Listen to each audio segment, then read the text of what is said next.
முட்டை பொரியல் தான் செய்ய போகிறோம். நம்ம எப்பொழுதும் வெங்காயம் போட்டு வதக்கி முட்டை பொரியல் செய்வோம். இன்றைக்கி நான் செய்கிற மாதிரி செஞ்சு பாருங்கள். டேஸ்ட்டு ரொம்ப நல்லாயிருக்கும். 2 ஸ்பூன் எண்ணெய் ஊற்றிருக்கா, கொஞ்சம் கடுகு போட்டுக்கலாம். கடுகு பொரிஞ்சிட்டு நீங்கள் எத்தனை முட்டை பொரிக்க போகிறீங்களோ அதுக்கு தகுந்த மாதிரி வெங்காயம் போட்டுக்கோங்க. நான் 5 முட்டை ஊற்ற போகிறேன் இதில். அதனால் அதுக்கு தகுந்த மாதிரி நான் வெங்காயம் போட்டுக்கிறேன். ஒரு முட்டை செஞ்சால் அதுக்கு தகுந்த மாதிரி கொஞ்சமாக வெங்காயம் கட் பண்ணிக்கிங்க. 10 முட்டை செஞ்சால் அதுக்கு தகுந்த மாதிரி வெங்காயம். ஒரு சின்ன சைஸ் தக்காளி ஒன்று கட் பண்ணி வச்சுருக்கேன், அதையும் போட்டுக்கலாம். தக்காளிலாம் போடுறோமான்னு யோசிக்காதீங்க, இப்படி செஞ்சு பாருங்கள். அப்புறம் ஒவ்வொரு தடவையும் நீங்கள் இதேமாரி தான் முட்டை பொரியல் பண்ணுவீங்க. தக்காளி கொஞ்சம் வதங்கிட்டு நான் இதில் 5 முட்டை உடச்சி ஊற்றிருக்கிறேன். தேவையான அளவு உப்பு போட்டுக்கலாம்.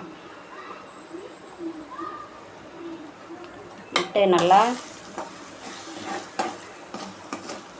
கிளறி விட்டுக்கலாம். நல்லா வேகட்டும். முட்டை இப்படி பாதி வேக்காடு வெந்துட்டு இப்போது கொஞ்சமாக மஞ்சள் பொடி, தனி மிளகாத்தூள் நான் கம்மியாக தான் போட்டுக்கிறேன். நீங்கள் காரம் வேணுன்னா போட்டுக்குங்க. கொஞ்சம் கரம் மசாலா,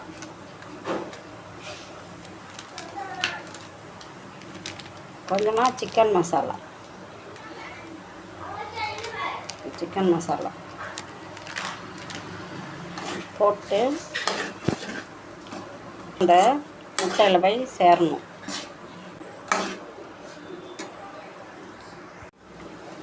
முட்டை பொரியல் ரெடி ஆகிட்டு. இது மேலே 1/2 ஸ்பூன் மிளகுத்தூள்.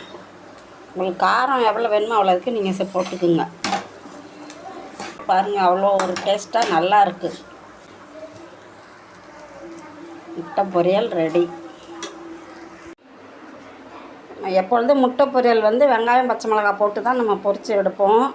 இதில் மசாலாலாம் போட்டு வித்தியாசமான முறையில் டேஸ்ட்டாக நல்லா இருக்குது. ட்ரை பண்ணி பாருங்கள். லைக் பண்ணுங்கள், ஷேர் பண்ணுங்கள், கமெண்ட் பண்ணுங்கள்.